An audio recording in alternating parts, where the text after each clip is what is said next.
L'Exode, chapitre 37. Betsaléel fit l'arche de bois d'acacia. Sa longueur était de 2 coudées et demie, sa largeur d'1 coudée et demie, et sa hauteur d'1 coudée et demie.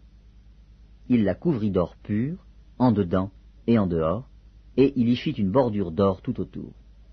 Il fondit pour elle 4 anneaux d'or, qu'il mit à ses 4 coins, 2 anneaux d'un côté et 2 anneaux de l'autre côté. Il fit des barres de bois d'acacia et les couvrit d'or. Il passa les barres dans les anneaux sur les côtés de l'arche pour porter l'arche. Il fit un propitiatoire d'or pur. Sa longueur était de 2 coudées et demie et sa largeur d'1 coudée et demie. Il fit 2 chérubins d'or. Il les fit d'or battu aux 2 extrémités du propitiatoire, un chérubin à l'une des extrémités et un chérubin à l'autre extrémité. Il fit les chérubins sortant du propitiatoire à ses 2 extrémités. Les chérubins étendaient les ailes par-dessus, couvrant de leurs ailes le propitiatoire, et se regardant l'un l'autre. Les chérubins avaient la face tournée vers le propitiatoire. Il fit la table de bois d'acacia. Sa longueur était de 2 coudées, sa largeur d'1 coudée et sa hauteur d'1 coudée et demie. Il la couvrit d'or pur, et il y fit une bordure d'or tout autour. Il y fit alentour un rebord de 4 doigts, sur lequel il mit une bordure d'or tout autour. Il fondit pour la table 4 anneaux d'or, et mit les anneaux aux 4 coins, qui étaient à ses 4 pieds. Les anneaux étaient près du rebord, et recevaient les barres pour porter la table. Il fit les barres de bois d'acacia, et les couvrit d'or, et elles servaient à porter la table. Il fit les ustensiles qu'on devait mettre sur la table, ses plats, ses coupes, ses calices et ses tasses pour servir aux libations. Il les fit d'or pur. Il fit le chandelier d'or pur.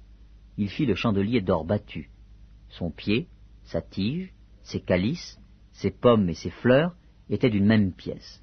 6 branches sortaient de ses côtés, 3 branches du chandelier de l'un des côtés et 3 branches du chandelier de l'autre côté. Il y avait sur une branche 3 calices en forme d'amande, avec pommes et fleurs, et sur une autre branche 3 calices en forme d'amande, avec pommes et fleurs.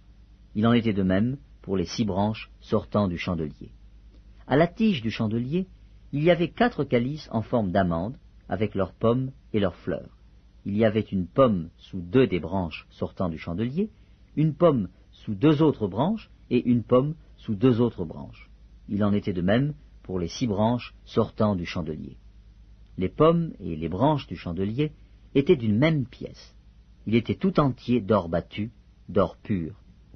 Il fit ses 7 lampes, ses mouchettes et ses vases à cendre d'or pur. Il employa un talent d'or pur pour faire le chandelier avec tous ses ustensiles. Il fit l'autel des parfums de bois d'acacia. Sa longueur était d'1 coudée et sa largeur d'1 coudée. Il était carré et sa hauteur était de 2 coudées. Des cornes sortaient de l'autel. Il le couvrit d'or pur, le dessus, les côtés tout autour et les cornes, et il y fit une bordure d'or tout autour.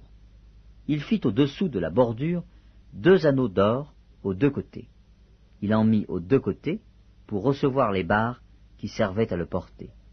Il fit des barres de bois d'acacia et les couvrit d'or.